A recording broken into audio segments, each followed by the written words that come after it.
Hello, good evening, everyone. Welcome back to our very own series, Talk with Toppers. I hope everyone is doing great. Today, we have with us a very esteemed judge who's cleared, a very esteemed guest who's cleared his UPSC in 2018 with the rank AIR 700 and is currently serving as an assistant commercial manager. Very warm welcome to you, sir. So, Thank you.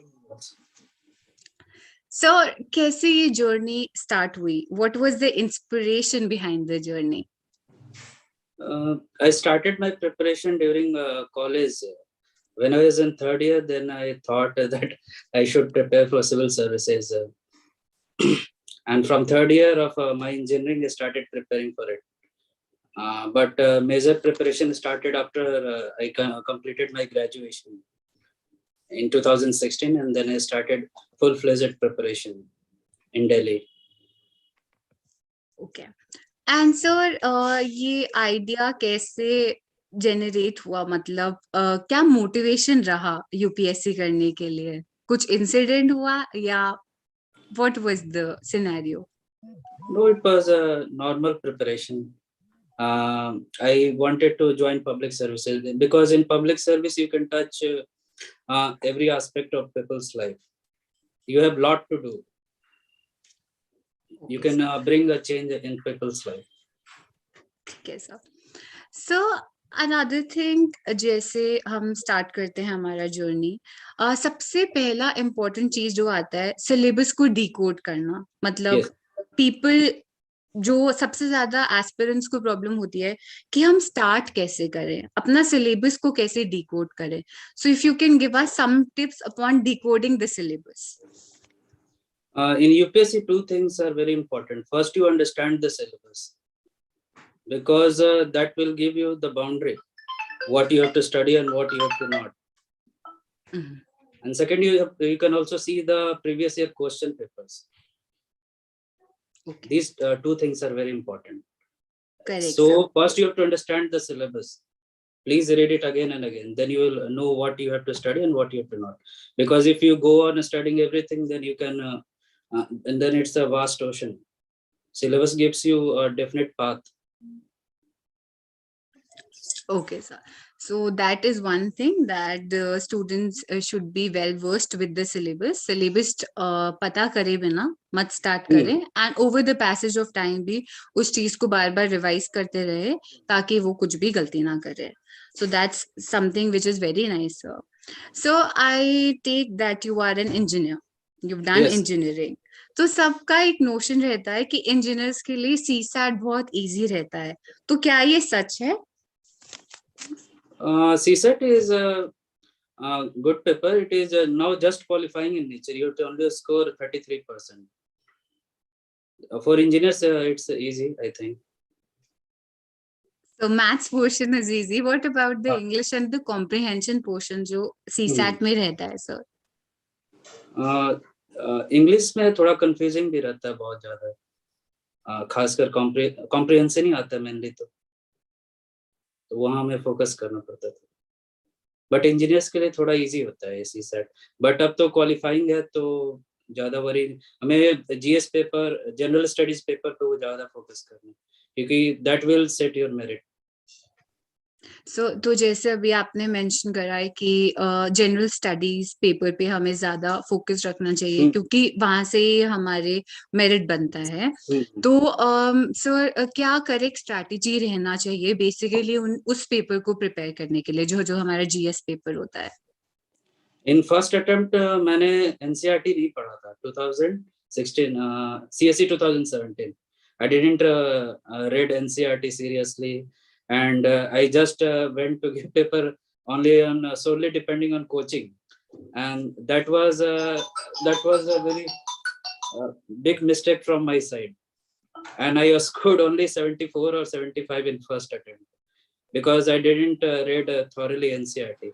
So so फिर मैंने वहां से improvement start किया. Next attempt में NCERT thoroughly पढ़ा और भी books पढ़ी क्योंकि प्रीलिम्स के लिए बहुत थोड़ा डीप नॉलेज चाहिए होता है. तो वहाँ फिर बेसिक नॉलेज बहुत स्ट्रांग होना चाहिए, फाउंडेशन स्ट्रांग होना चाहिए. तो मैंने फर्स्ट अटेम्प्ट में ये चीज सीखी तो फिर जाके सेकंड अटेम्प्ट में आई गॉट 114.56 इन प्रीलिम्स। तो मतलब थरली पढ़ के जाओ, बिना पढ़े हुए मत जाओ। हाँ जस्ट मतलब कंसेप्ट्स क्लियर रहना चाहिए हाँ, बेसिकली। फाउंडेशन स्ट्रांग होना चाहिए, तो उसके लिए ठीक है, बुक्स पढ़िए। ठीक है। सर अनदर थिंग इज हमारा NCERTs play a very important role हमारी प्रिपरेशन में।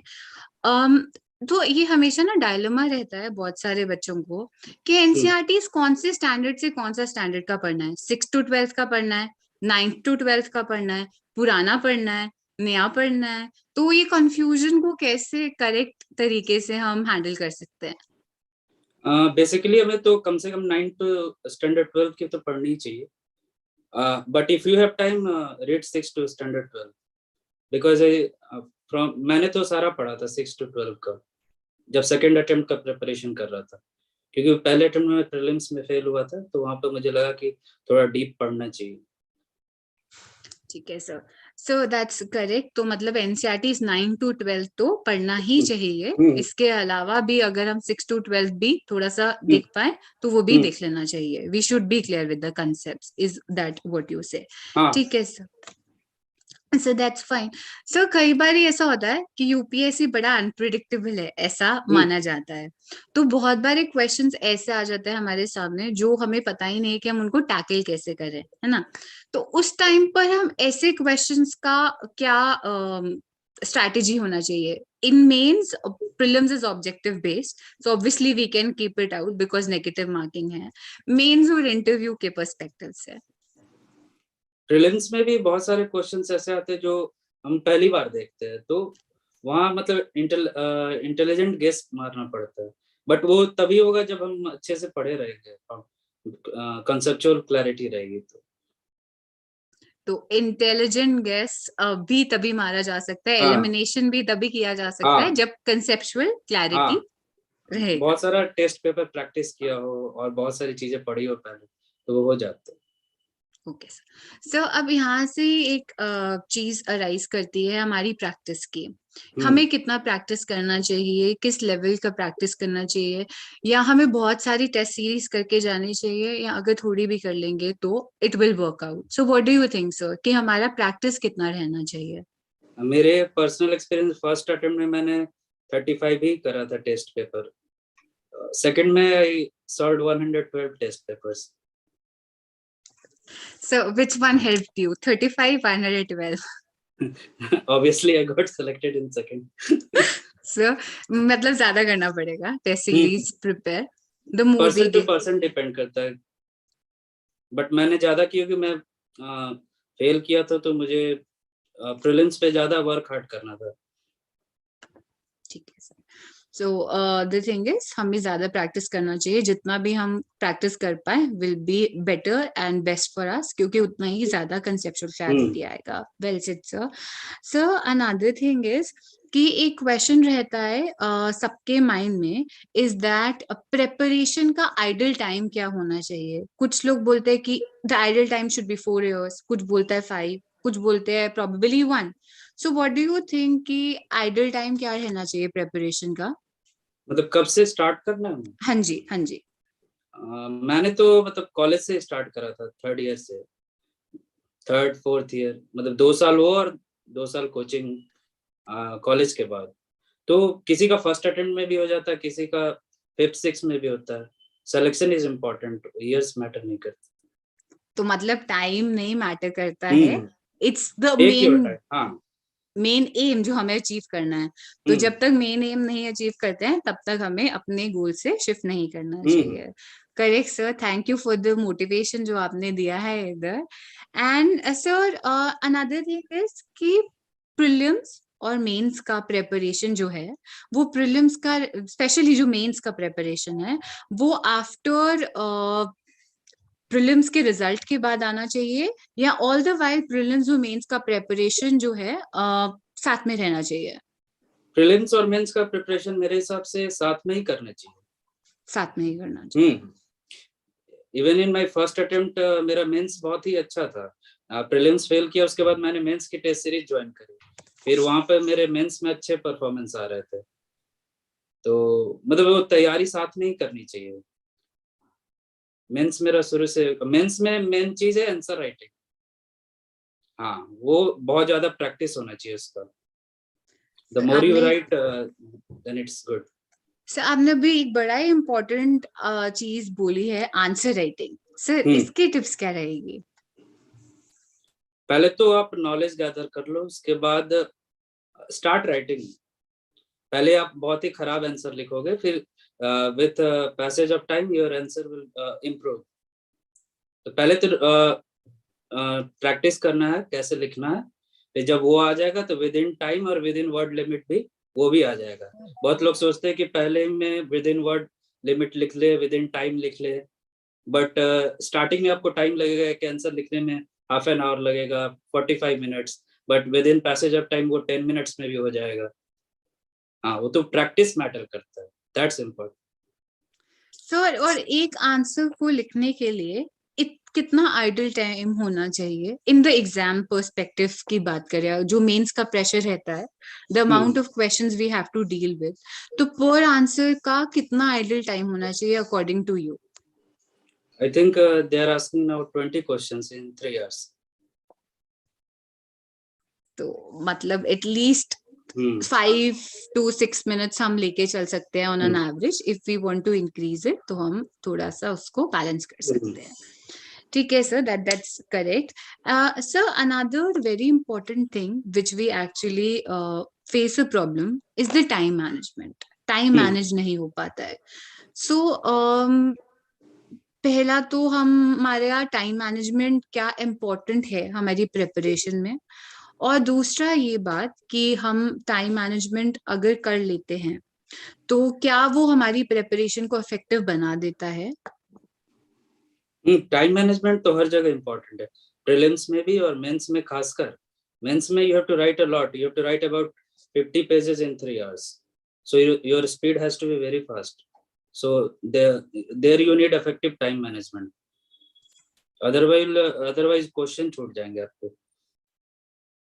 Correct sir, And for correct selection you have to attempt all 20 questions in 3 hours. Correct. तो सर आपने ये बोला कि क्वेश्चन छूट जाएंगे, तो हम्म क्वेश्चन तो यूजुअली तब भी छूट जाते हैं जब हम लोग एग्जाम हॉल का प्रेशर देखते हैं। वो इतना ज्यादा प्रेशर आता है एग्जाम हॉल में, बिकॉज कई बहुत एस्पिरेंट्स रहते हैं जो एक्चुअली बहुत प्रिपेयर करके जाते हैं but they can not give their best. So what do you think कि हम इस एग्जाम प्रेशर को कैसे डील कर सकते हैं? उसके लिए एक ही, मेंस में भी आंसर राइटिंग और टेस्ट सीरीज देना बहुत important, whether you give offline और ऑनलाइन। फॉर मेरे एग्जांपल में मैंने फर्स्ट अटेम्प्ट में जो फेल किया था, बट मैंने मेंस की टेस्ट सीरीज दी थी ऑफलाइन जाके, तो वहाँ टाइम मैनेजमेंट पता चल जा रहा था कि विद इन 3 hours ही मैं पेपर खत्म करना है। और सेकेंड अटेम्प्ट में मैंने ऑनलाइन टेस्ट सीरीज दी थी। तो टेस्ट सीरीज देना इंपॉर्टेंट है, उससे क्या होगा कि एग्जाम में वो प्रेशर हैंडल हो जाएगा। So The the more you thing practice there na in test series, then it is better for you in exam also. So the thing is, the more we practice, the better we get throughout. Starting से लेके end तक journey का conceptual discussion, conceptual understanding is important. The first thing, and the second thing is कि ज़्यादा उसका practice करते रहे। और Sir, mains just test series की आइडियल टाइम होती है आफ्टर प्रीलिम्स टू मेंस, जो पीरियड होता है 3 to 4 months, उसमें बेस्ट रहता है टेस्ट सीरीज तो मेंस का, that's best. So, as we know that the difficult phase हमारी preparation में रहता है starting का, क्योंकि कोई guidance नहीं होती है, हम बहुत unfiltered होते हैं, तो उस टाइम पर हम बहुत सारे challenges face करते हैं। तो ऐसे आपने कुछ challenges जो अपनी starting में face किए थे वो क्या थे सर? मतलब प्रिपरेशन के स्टार्टिंग में हाँ जी। फर्स्ट तो कोई बताने वाला नहीं होता, तो कोचिंग में भी जाते हम लोग तो पूरा उतना क्लैरिटी नहीं होती। और जैसे न्यूज़पेपर स्टार्ट करना सबसे बड़ा example, how to read newspaper, the Hindu पढ़ना स्टार्टिंग में समझ में नहीं आता, बट धीरे धीरे पढ़ते पढ़ते वो फिर वो आ जाता है। Correct sir, totally correct. Newspaper से ही पता चलता है हमें चीज, एंड न्यूज़पेपर से ही क्वेश्चन आता है कि करंट अफेयर्स बहुत ही डायनामिक पार्ट है पेपर का, एंड बहुत ही इम्पोर्टेंट पार्ट है पेपर का। तो बहुत सारे स्टूडेंट्स ऐसे हैं जो ज्यादा एम्फोसिस कर देते हैं इस पार्ट पर, और कुछ ऐसे हैं जो कम एम्फोसिस कर देते हैं। तो आपको क्या लगता है कि किस तरह का बैलेंस रहना चाहिए स्टैटिक कंटेंट में और करंट अफेयर्स कंटेंट में? लास्ट 2-3 इयर्स में प्रीलिम्स में करंट अफेयर जो रिसेंट 1-2 इयर्स का वो ज्यादा नहीं पूछा जा रहा है, स्टैटिक और पहले का करंट अफेयर। बट मेंस में वो करंट अफेयर यूज होता है। कोई भी जैसे पॉलिटी या गवर्नेंस का क्वेश्चन है तो जो रिसेंट हैपनिंग से you have to mention that in the answer writing. तो करंट अफेयर का इंपॉर्टेंस है, प्लस स्टैटिक पोर्शन, दोनों को बैलेंस करके चलना है। Correct sir. सर, एक और प्रॉब्लम जो एस्पिरेंट फेस करते हैं रहता है हमारे मीडियम का। हम इंग्लिश मीडियम में पेपर देते हैं, पर बहुत सारे एस्पिरेंट्स हैं जो इतने वेल वर्स्ड नहीं रहते हैं इंग्लिश मीडियम पे, फिर भी वो चूज करते हैं बिकॉज हिंदी मीडियम में वो इतना अच्छा आंसर राइटिंग नहीं कर लेते हैं, नहीं कर पाते हैं। तो ये मीडियम का जो चॉइस है वो कितना इम्पोर्टेंट है, और अगर करेक्ट मीडियम हम चूज नहीं करेंगे तो ये कितना ज्यादा हमारे प्रोग्रेस पर अफेक्ट करेगा? सैड रियलिटी है कि हिंदी मीडियम में कंटेंट उतना अच्छा अवेलेबल नहीं। कैंडिडेट्स मेरिटोरियस है बट उनके लिए मार्केट में उतना अच्छा कंटेंट नहीं। इंग्लिश मीडियम में, इंग्लिश में आपको बहुत सारा कंटेंट है, और इंग्लिश में थोड़ा फास्ट भी हो जाता है आंसर राइटिंग वगैरह। तो ये रियलिटी है। तो करेक्ट सर, जैसे अभी हमें पता है कि हिंदी मीडियम में इतना अवेलेबल नहीं है एंड इंग्लिश में है। So whatever the thing is, we should be actually confident and motivated about it, और हमें कंसेप्ट क्लियर होना चाहिए चाहे कोई भी मीडियम हम चूज कर ले। Correct sir, that's totally correct. So एक और चीज एस्पिरेंट्स बहुत कॉमनली करते हैं वो ये होता है कि वो 10 सोर्सेज इकट्ठा कर लेते हैं। मतलब उनको लगता है कि हम कोई भी रिसोर्स लें तो वो सफिशिएंट नहीं है, तो they gather on different sources. तो ये क्या करेक्ट टेक्निक है? जितने ज्यादा सोर्सेज होगा उतना ज्यादा इंफॉर्मेशन होगा? नहीं, we have to stick to particular sources ना। मतलब आप हिस्ट्री पढ़े तो 2-3 से ज्यादा सोर्सेज नहीं रखो, फिर वो डाइवर्ट हो जाते हैं हम टॉपिक से। क्योंकि हमें यूपीएससी में कि हर सब्जेक्ट को थोड़ा थोड़ा बहुत बहुत सारी चीजें पढ़नी है। अब हम हिस्ट्री पढ़ते रहेंगे तो बाकी हमारा छूट जाएगा। हिस्ट्री भी है, पॉलिटी भी है, ज्योग्राफी भी है, फिर करंट अफेयर्स भी है, इकोनॉमिक्स भी है, तो हर चीज को पढ़ना है ना। तो सब पे थोड़ा थोड़ा थोड़ा टाइम देना पड़ेगा। बैलेंस बनाना, that's more important rather then किसी एक सब्जेक्ट में ज्यादा डिटेल में जाना। तो स्टिक टू द सिलेबस, उसी के अराउंड आप पढ़ो, और बहुत सारी चीजें पढ़नी है तो सब पे वो बैलेंस प्रिपरेशन होना चाहिए। सो तो राइटली सोर्सेज सेड, को लिमिट करके रखना है। राइटली सेड कि लिमिट करो सोर्सेज को, बहुत ज्यादा मत पढ़ो डिफरेंट सोर्सेज से। And what is the role of revision in all of this? Revision कितना इम्पोर्टेंट होता है? रिवीजन तो सबसे ज्यादा इम्पोर्टेंट है, खासकर मेंस। क्योंकि जब आंसर राइटिंग करते हो तो आपको बहुत सारी चीजें माइंड में रहनी चाहिए, बैक ऑफ द माइंड। तो वो रिवीजन से ही आएगा बार बार, खासकर ऑप्शनल में। जैसे मेरा पॉलिटिकल साइंस था तो बहुत सारी चीजें स्टैटिक उसमें रहती है, तो वो बार बार मल्टीपल टाइम्स रिवीजन करने से ही वो माइंड में रहता है। जब आप लिखोगे एग्जाम हॉल में तो रिवीजन से ही आएगा कि अच्छा ये चीज है, तो ऐसे ऐसे लिखते गए। रिवीजन बहुत इम्पोर्टेंट, उसके बिना वो मेंस तो बहुत मुश्किल है फिर। सर, ये what do you think about optional sir, कि ऑप्शनल कैसे सिलेक्ट करना चाहिए एक स्टूडेंट को? बहुत सारे एस्पिरेंट्स का पहला ही क्वेश्चन होता है, वो प्रेपरेशन करना स्टार्ट भी नहीं करते हैं, बट दे आर वरीड कि हम कौन सा ऑप्शनल ले लें। So how do we decide, या आपने कैसे डिसाइड करा अपनी जर्नी में कि आप पॉलिटिकल साइंस के साथ जाओगे? मेरा जैसे बीटेक था मैकेनिकल इंजीनियरिंग, तो इंजीनियरिंग का सब्जेक्ट था बट मेरे को उतना इंटरेस्ट नहीं था उसमें, मेरा स्ट्रांग नहीं था। तो मैंने सोचा ह्यूमैनिटीज का सब्जेक्ट तो बहुत सारे ऑप्शनल्स है। तो पहले तो आप सबसे अच्छा रूल है कि 4-5 ऑप्शनल चुन लो, सिलेबस देख लो, सबका सिलेबस आपके पास है, UPSC has provided the syllabus. तो जो आपको 4-5 बेस्ट ऑप्शनल लगे एज पर इंटरेस्ट, जिसको आप डिटेल में पढ़ सकते हो, 4-5 ऑप्शनल चुनो, उसके बाद उसमें से 1 या 2 सेलेक्ट कर लो। मैंने भी ऐसे ही किया था, 2-3 चुने थे, उसके बाद political science and international relation मुझे लगा अच्छा है, उसके बाद मैंने और उसका प्रिपरेशन मैंने दिल्ली जाने के मतलब इंजीनियरिंग के बाद ही ऑप्शनल का वो स्टार्ट किया, जब ग्रेजुएट हुआ तो फिर मैंने कोचिंग करी, फिर उसमें बार बार पढ़ता गया, और उस पर ग्रिप बहुत स्ट्रांग होना चाहिए ऑप्शनल पे। तो आपको जिसका सिलेबस अच्छा लगे और लगे कि इसको मैं ज्यादा से ज्यादा इंटरेस्ट के साथ पढ़ सकता हूँ, then you choose that option. Correct sir. So हम लोग बहुत बारी मोटिवेटेड हो जाते हैं कि हमारे फ्रेंड ने लिया है तो इजी होगा तो हम भी ये ले लेते हैं, बट वो स्ट्रैटेजी नहीं रहनी चाहिए अकॉर्डिंग टू यू। पहले तो चूज डाउन करो, सिलेबस के साथ मैच करो, फिर देखें कि आप किससे ज्यादा डिटेल स्टडी कर सकते हो और फिर वो सब्जेक्ट लो as per your interest. Sir. Another thing, जैसे अभी आपने मेंशन करा कि आप टोटली इंजीनियरिंग बैकग्राउंड से हो एंड आपका optional is totally humanities related, है ना? तो ग्रेजुएशन के सब्जेक्ट्स कितना इम्पोर्टेंट है कि सिमिलर होने चाहिए हमारे प्रिपरेशन के साथ?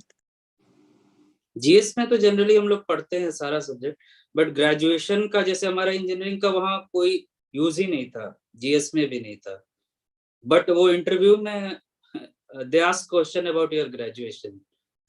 हाँ, one member will generally ask, So that is important, they will ask about your graduation subject. तो जीएस में नहीं रहता है ज्यादा लिंक हमारे अगर हम नॉन ह्यूमैनिटीज से भी हैं तो, बट हाँ if we will go for this part जहाँ पर हम इंटरव्यू स्टेज में जाते हैं तो वहां पर वो श्योरली हेल्प कर सकते हैं। सर अनदर थिंग, जैसे इंटरव्यू आपने बताया, सो जिस दिन आपका इंटरव्यू था, what did you feel like before entering the hall? It was my first interview. I could not give my mocks due to some reasons, so I directly went to the interview, and that was normal for 35 minutes. I didn't got good marks there, I got 127 only, but it was normal one. Correct sir, correct sir. Sir जब panel आपसे questions पूछ रहा होता है and आप वहां पर बैठे हो, not that we know answers of every question, सबका तो नहीं पता है, so still we manage to answer. So तो उस टाइम पर सबसे ज्यादा इंपॉर्टेंट चीज क्या होती है while answering the questions to them? You can frankly tell them that I don't know, I will try to learn about it. Correct, तो मतलब मत आंसर करो अगर नहीं पता है, just tell them I will try to Politely learn. tell them that I will try to learn about it. Correct sir, correct correct sir. Another thing, ऐसे paper, ऐसे पेपर बहुत इम्पोर्टेंट है और बहुत ज्यादा लिखना पड़ता है उसमें, पर ऐसे पेपर ऐसा पेपर है जो लोग ज्यादा उस पर फोकस नहीं करते। So what do you think कि हमें उस पर ज्यादा फोकस करना चाहिए, या अगर हम एंड ऑफ द प्रिपरेशन में भी करेंगे तो इट कैन वर्क? नहीं, एसए की प्रिपरेशन उसका कोई डेफिनेट सिलेबस नहीं है, जो हम जीएस में पढ़ते हैं वही उसमें रहता है, तो एसए का प्रिपरेशन स्टार्टिंग से ही कर सकते हैं। जैसे मेरा पर्सनल एक्सपीरियंस था, I used to write very bad essays तो with practice I started practising lots of essays before the exam, तो वो धीरे धीरे इम्प्रूव करता गया, और मैंने मेंस में I got 113 marks in essay paper, that was good for 2018। तो with practice that will improve. ऐसे में आप बहुत प्रैक्टिस करो, स्टार्टिंग में बहुत खराब लिखोगे लेकिन धीरे धीरे इम्प्रूव करता जाएगा, और उसका प्रिपरेशन वो जीएस के साथ ही आप करते जाओ, क्योंकि सिलेबस उसका कोई डेफिनेट नहीं है, जो जीएस में पढ़ोगे वही वहां पे हेल्पफुल रहेगा आपको, तो कॉमन है उसका syllabus. But still we should be practicing क्योंकि स्पीड बढ़ता है हमारा टाइम के साथ, एंड ऑब्वियसली कुछ अलग सिलेबस नहीं है, एज यू टोल्ड अस कि जीएस के रिलेटेड ही कुछ आएगा, so we can be writing it out. Sir एक फेज रहता है, हमें पता है हमारा पेपर शेड्यूल है, उससे पहले एक मंथ का टाइम है, उस टाइम पर हमारा स्ट्रैटेजी क्या रहना चाहिए? फॉर प्रीलिम्स और mains? So for both. First you tell us about the prelims and then the mains part. Just 1 month before exam. Yes, sir. For prelims, you should only practice test papers, and before 10 days of exam, you should start revising all the things. Whatever you have studied, start just revise all the things. In the mains, same. When you have 1 month left, you can practice paper, and in last revision is most important. For example, between when there was my optional paper, I got 5 days holiday before that.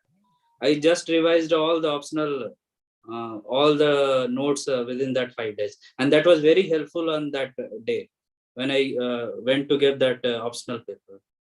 So revision plays very important role. I also got 293 marks in political science.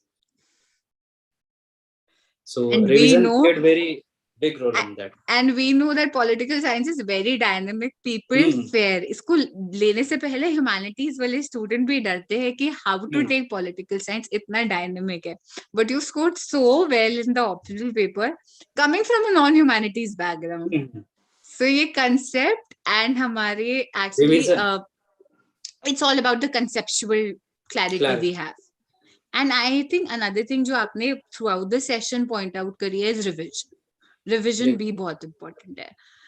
So I'll say these are golden words. अगर ये सारे viewers जितने भी हैं और जितने भी listeners हैं, अगर ये समझ लेंगे, so that will be very helpful for them. So this is all commendable. So but एक position आज आपके पास है. आपका पर्सपेक्टिव एंड आपका जो जिस तरह से आप सोसाइटी में हेल्प कर सकते हो वो एक चेंज हो गया है because you have now a probably और more hold little more hold. So sir क्या ये जो हमारे को डेजिग्नेशन मिलता है it only gets us responsibilities और we can actually do the part जहां पर हम सोसाइटी के लिए थोड़ा सा बिट कर सकते हैं अपने एंड से? स्टार्टिंग में तो बहुत ही वो आपको जॉयफुल रहेगा कि सर्विस मतलब ये पोजीशन मिला, but with the passage of time आपको एक सेंस ऑफ रिस्पॉन्सिबिलिटी भी आ जाती है. तो आप you do your work honestly and try to help out people in daily life. Suppose in railways हम लोग डेली पब्लिक से मिलते हैं, we provide passenger amenities everything. तो सेंस ऑफ सेटिस्फैक्शन आता है जब हम डिलीवर करेंगे अपने जॉब को. So I really liked the way और जितने ease से आपने सब चीज समझा दिया that it's not very tough, it's very easy अगर urge है करने का तो. So as we are at the end of this session, please कुछ मोटिवेशनल वर्ड्स उन सारे एस्पिरेंट्स के लिए जो आपको देख रहे हैं, जो आपसे इंस्पायर हो रहे हैं, और ताकि वो डीमोटिवेट ना हो अपनी जर्नी में. जस्ट कि मतलब आप ट्राई करते रहो. यूपीएससी बहुत लंबी जर्नी है. किसी का फर्स्ट अटेम्प्ट में भी हो जाता है, किसी का 6th. सिलेक्शन होना इम्पोर्टेंट है. कितने अटेम्प्ट में होगा, कितने साल में होगा, वो इम्पोर्टेंट नहीं. जस्ट कीप प्रैक्टिसिंग और ट्राई करते रहो. आप सिलेक्शन होगा जरूर. सिलेक्शन नहीं भी होता तो you will become a better human being while preparing for it. Thank you a lot, sir. We will love to meet you for more interactions, and thank you for all the golden words. Thanks a lot, sir. Thank you.